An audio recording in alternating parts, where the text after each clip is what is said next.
Hi guys. చాలామంది Jurassic park series చాలా చూసుంటారు. చాలా ఫేమస్ అయింది.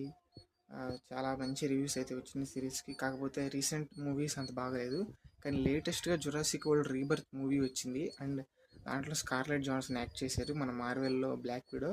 సో మూవీ అయితే చాలా బాగుంది. అండ్ రన్ టైం చాలా తక్కువ ఉంది గైస్, అది మాత్రం చెప్పగలను. 2 hours 20 minutes రన్ టైం అనుకుంటా. సో మూవీ ఎక్కడ ల్యాగ్ ఇష్యూస్ ఉండవు, చాలా ఫాస్ట్గా వెళ్ళిపోయింది.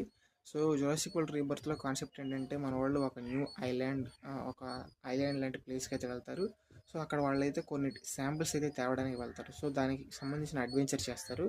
So without any deviation movie start అయిన 10 minutes స్టోరీ ఇన్వాల్వ్ అయిపోయిద్ది. And moreover a lag scene అయితే ఉండదు. ల్యాగ్ లేకుండా చాలా నీట్గా అయితే అయిపోయింది. అండ్ యాక్షన్ సీన్స్ చాలా బాగా కొరియోగ్రఫీ చేశారు. అండ్ విజువల్స్, మనం జురాసిక్ వరల్డ్లో అయితే ఏం చూడాలనుకుంటున్నాం, డైనోసర్స్. ఆ డైనోసర్స్ చాలా బాగా చూపించారు. అండ్ ఆ డైనోసర్స్తో ఉన్న సీన్స్ అన్ని చాలా బాగా వర్కౌట్ అయినాయి. అండ్ చాలా ఎక్స్పెరిమెంట్స్ అయితే చేశారు ఈసారి. చాలా కొత్త జనరల్గా సైన్స్ మిక్స్ చేశారు. అండ్ చాలా కొత్త రకమైన డైనోసర్స్ని చూపించారు. సో ఎవ్రీథింగ్ ఒక తక్కువ రన్ టైంలో మంచి Hollywood action movie, adventure movie చూడాలనుకుంటే జురాసిక్ వరల్డ్ రీబర్త్ అయితే ఖచ్చితంగా వాచ్ చేయండి ఓటీటీలో. అస్సలు మిస్ అవ్వకండి. Thanks guys.